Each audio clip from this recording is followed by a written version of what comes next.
Telugu Desam party అధినేత అలానే శాసనసభాపక్ష నేతగా ఎన్నికైన చంద్రబాబు నాయుడు గవర్నర్ తో భేటీ అయ్యారు. ఆయన కొద్దిసేపటి క్రితమే గవర్నర్ బంగ్లాకు చేరుకొని రేపు ఏదైతే ప్రమాణ స్వీకారోత్సవ కార్యక్రమాన్ని తెలియజేయడమే కాకుండా క్యాబినెట్ లో ఎంతమంది ఉండబోతున్నారు అనేటువంటి అంశాలను కూడా గవర్నర్ కు తెలియజేసేటువంటి అవకాశం ఉంది. గౌరవపూర్వకంగా ప్రస్తుతం కలుసుకుని వారి ఇరువురి మధ్య కూడా చర్చ సాగుతోంది. సో ఇంకోవైపు ఇప్పటికే క్యాబినెట్ మంత్రులకు సంబంధించినటువంటి కూర్పు పైన కూడా కసరత్తు పూర్తి చేశారు. సో ఎవరెవరు క్యాబినెట్ లో ఉండబోతున్నారనే దానిపైన ఇప్పటికే ఒక అంచనాకు వచ్చారు. ఈ రాత్రికి క్యాబినెట్ లో ఉండేటువంటి వారందరికీ కూడా ఫోన్ చేసి సమాచారం ఇవ్వబోతున్నటువంటి పరిస్థితి. సో ప్రస్తుతం పార్టీ కార్యాలయం వద్ద కూడా అటు ఆశావాహులు కావచ్చు, నాయకులు కూడా పెద్ద సంఖ్యలో చేరుకుంటున్నటువంటి పరిస్థితి. పూర్ణ ఏంటి పార్టీ కార్యాలయం వద్ద ఎలాంటి పరిస్థితి నెలకొంది? ఇంకొక వైపు చంద్రబాబు నివాసాన్ని వద్ద కూడా ప్రస్తుతం దీనికి సంబంధించినటువంటి కసరత్తు సాగుతున్న నేపథ్యంలో అక్కడ ఎలాంటి పరిస్థితి ఉంది? రైట్. సో పార్టీ కార్యాలయం వద్ద ఉన్నటువంటి సందడి గురించి కూడా చూద్దాం. ఇంకొక వైపు పార్టీ సంబంధించినటువంటి ఎవరెవరు క్యాబినెట్ లో ఉండబోతున్నారు ప్రాంతాల వారీగా ఉత్తరాంధ్ర కావచ్చు, లేదా గోదావరి జిల్లాలు, కృష్ణా, గుంటూరు, అలానే దక్షిణ కోస్తా, ముఖ్యంగా రాయలసీమ ప్రాంతాల నుంచి కూడా క్యాబినెట్ లో ఎవరు ఉండబోతున్నారు అనేటువంటి ఆసక్తి నెలకొన్నటువంటి పరిస్థితి. రామారావు చెప్పండి, ముఖ్యంగా చంద్రబాబు నాయుడుతో పాటుగా రేపు ఎవరెవరు ప్రమాణ స్వీకారం చేసేటువంటి అవకాశం ఉంది? క్యాబినెట్ కూర్పు పైన ఇప్పటి వరకు జరిగిన కసరత్తు ఏంటి?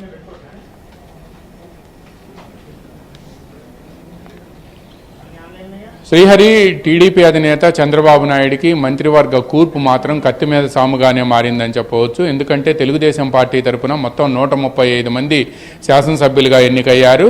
దీంట్లో కూటమిలో ఉన్న మిగతా పక్షాలు జనసేనకి, అదేవిధంగా బీజేపీకి, ఈ రెండు పక్షాలకి పోను తెలుగుదేశం పార్టీకి దాదాపుగా 20 నుంచి 21 వరకు మిగిలే అవకాశం ఉంది. సాధారణంగా మంత్రివర్గ కూర్పులో చంద్రబాబుతో పాటు మొత్తం 26 మంది ఉంటారు. అయితే 25 మందిని మంత్రులుగా ఎన్నుకునే అవకాశం ఉంది. 25 మంది అంటే మొత్తం 7 ఎమ్మెల్యేలకి ఒక్కొక్క మంత్రి వచ్చే అవకాశం ఉంది. ఈ నిష్పత్తిలోనే జనసేనకి 3 మంత్రి పదవులు, బీజేపీకి 1 మంత్రి పదవి దక్కే అవకాశం ఉంది. అయితే జనసేన మాత్రం తమకు 4 మంత్రి పదవులు ఇవ్వాలి అని పట్టుబడుతోంది. అయితే దీనికి సంబంధించి వీళ్ళిద్దరి మధ్య కూడా ఈరోజు ఉదయం చర్చలు జరిగాయి. ఈ చర్చల్లో ఇప్పటికే జనసేన అధినేత పవన్ కళ్యాణ్ ఇవాళ కూటమి పక్షాల సభానాయకుడిగా చంద్రబాబును ఎన్నుకునే సమయంలో చంద్రబాబు నాయుడు ఒక సందర్భంలో కూడా అన్నారు, మేము సామాన్యులుగానే ఉంటాము, ఏ హోదాలో ఉన్నా కూడా, నేను ముఖ్యమంత్రి హోదాలో ఉన్నా, రేపు మిత్రుడు తమ్ముడు పవన్ కళ్యాణ్ ఏ హోదాలో ఉన్నా కూడా మేము సామాన్యులుగానే ఉంటాము అని చెప్పి పరోక్షంగా పవన్ కళ్యాణ్ రేపు కేబినెట్లో చేరబోతున్నారు అని కూడా సంకేతాలు ఇచ్చారు. ఆయనతో పాటు ఇక నాదెళ్ల మనోహర్, వాళ్ళిద్దరి పేర్లు కూడా ఇప్పటికే ఖరారయ్యాయి. ఇక తెలుగుదేశం పార్టీ నుంచి లోకేష్, నారాయణ, వీళ్ళిద్దరి పేర్లు కూడా ఖరారయ్యాయని చెప్పి మనకి సమాచారం అందుతుంది. అయితే మొత్తం కేబినెట్లో మాత్రం తెలుగుదేశం పార్టీకి 20 నుంచి 21 స్థానాలు మాత్రం 20 స్థానాలు వస్తాయి అని చెప్పి భావిస్తూ ఉన్నారు. ఇందులో ప్రధానంగా అంటే బీజేపీ నేతలు కూడా ఈరోజు రాత్రికి బీజేపీ జాతీయ అధ్యక్షుడు నడ్డాతో పాటు కేంద్ర హోంమంత్రి అమిత్ షా కూడా వీళ్ళిద్దరూ కూడా చంద్రబాబు నివాసానికి ఈరోజు రాత్రికి డిన్నర్కు వెళ్తున్నారు. డిన్నర్ సమయంలోనే బీజేపీ నుంచి ఎవరు మంత్రి పదవులుగా మంత్రివర్గంలో తీసుకోవాలనే అంశాన్ని ఈ సందర్భంగా చెప్పే అవకాశం ఉంది అని చెప్పి కూడా భావిస్తున్నారు. ఎందుకంటే రేపు ప్రమాణ స్వీకారానికి హాజరయ్యేందుకు ఈరోజు రాత్రికే వీళ్ళిద్దరూ వస్తుండటంతో వీళ్ళిద్దరిని కూడా చంద్రబాబు డిన్నర్కు ఆహ్వానించారు.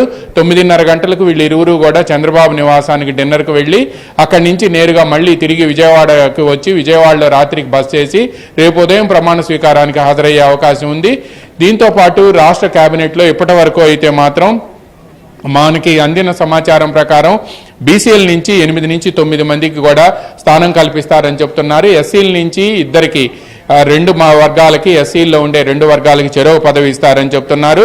ఇక దీంతో పాటు ఎస్టీలు, వైశ్యులు, మైనారిటీలకి ఒక్కొక్క స్థానం లభించే అవకాశం ఉంది.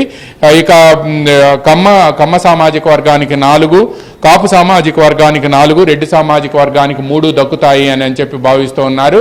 అయితే ఈ కూర్పు అంతా కూడా వీళ్ళలో ఎవరిని తీసుకోవాలి, జిల్లాలు, కులాలు, మతాలు, అదేవిధంగా జనసేన ఎవరికి ఇస్తుంది, ఆ జిల్లాల్లో తెలుగుదేశం మళ్ళీ అదే సామాజిక వర్గానికి ఇవ్వటం సాధ్యం కాదు. అందువల్ల ఈ ఈక్వేషన్లన్నింటిలో ఎవరికి మంత్రి పదవులు వస్తాయి అనేది కూడా చాలా కష్టంగా ఉంది.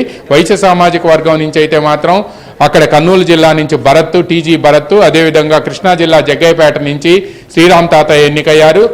వాళ్ళ ఇరువుల్లో ఎవరికో ఒకరికి దక్కుతుందని చెప్తున్నారు. సీనియారిటీని చూసి శ్రీరామ్ తాతయ్య పేరు చెప్తున్నారు. అదేవిధంగా మైనారిటీ వర్గాల నుంచి ఎన్ఎండి ఫరూక్తో పాటు గుంటూరు తూర్పు నియోజకవర్గం నుంచి నజీరు, అదేవిధంగా మదనపల్లి నుంచి కూడా ఎన్నికయ్యారు. ఈ ముగ్గురులో కూడా ఎన్ఎండి ఫరూక్ సీరియన్ కావడంతో నంద్యాల నుంచి ఆయనకు పేరు వినిపిస్తూ ఉంది. అదేవిధంగా ఎస్సీ సామాజిక వర్గం నుంచి రాష్ట్ర తెలుగు మహిళా అధ్యక్షురాలుగా ఉన్న పాయకరావుపేట ఎమ్మెల్యే వంగలపూడి అనిత, అదేవిధంగా ఎస్టీ సామాజిక వర్గం నుంచి సాలూరు నుంచి ఎన్నికైన గుమ్మడి సంధ్యారాణి పేర్లు, ఇలా పలు పేర్లు ప్రచారంలోకి వస్తున్నప్పటికీ కూడా వీళ్లలో ఎవరికి వస్తుంది, చంద్రబాబు ఈక్వేషన్ ఎలా ఉంటుంది, ఆ జిల్లాల్లో ఒకవేళ ఫర్ ఎగ్జాంపుల్ విజయనగరం జిల్లాలో నెల్లిమర్ల నుంచి అక్కడ లోకం మాధవి పేరు కూడా జనసేన తరపు నుంచి ప్రచారంలోకి వస్తుంది. అటువంటప్పుడు అక్కడ మళ్ళా రెండో పదవి ఇవ్వటం సాధ్యం అవుతుందా అనేది ఇటువంటి ఈక్వేషన్స్ అన్ని కూడా నడుస్తున్నాయి. అందువలన చంద్రబాబు నాయుడుకి చాలా మంది అంటే ఆశావాహులు అయితే మాత్రం అంటే ప్రతి జిల్లా నుంచి కూడా ఉమ్మడి జిల్లా నుంచి చూస్తే చాలా మంది ఆశావాహులు మనకు కనిపిస్తున్నారు. ఖచ్చితంగా ఒక్కొక్క 13 ఉమ్మడి జిల్లాల్లో కూడా కనీసం 3-4 పేర్లు ఉన్నటువంటి పరిస్థితి. వీటిల్లో ఏ ప్రాతిపదికన ప్రధానంగా ఈసారి కసరత్తు ఉండేటువంటి అంశాలు ఉన్నాయి, సూటిగా చెప్పండి.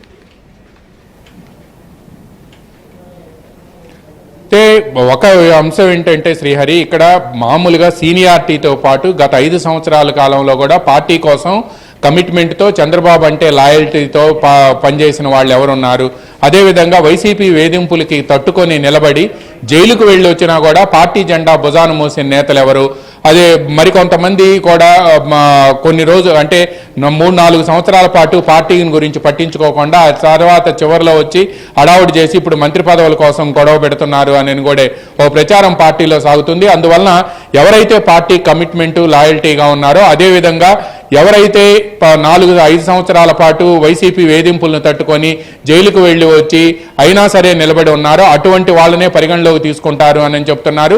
చంద్రబాబు నాయుడు కూడా పదే పదేగా పార్టీ కోసం ఎవరు కష్టపడ్డారో నాకు పూర్తి సమాచారం ఉంది, వాళ్లకు మాత్రమే నేను అధికారంలోకి వచ్చిన తర్వాత ప్రయారిటీ ఇస్తాను అని చెప్పారు.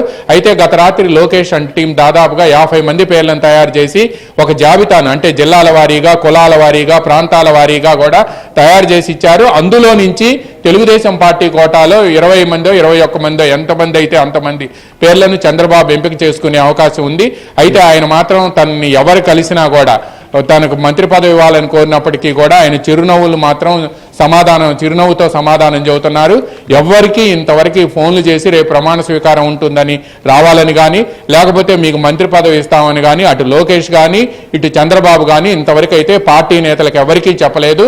పార్టీ నేతలు కూడా ఫోన్ కాల్స్ కోసం ఎదురు చూస్తున్నారు. శ్రీహరి, రైట్, మీరు అన్నట్లుగా సో పార్టీకి లాయల్ గా పనిచేసినటువంటి వాళ్ళు కావచ్చు, గత ప్రభుత్వ ఒత్తిళ్లు, కేసులు అన్నిటినీ సమర్థవంతంగా ఎదుర్కొన్నటువంటి నేతలు, పార్టీకి అండగా నిలిచినటువంటి వారు, సీనియర్లు, కొత్త పాత కలయికతో ఈసారి కేబినెట్ కూర్పు అయితే ఉంటుందనేటువంటి చర్చ ఇప్పటికే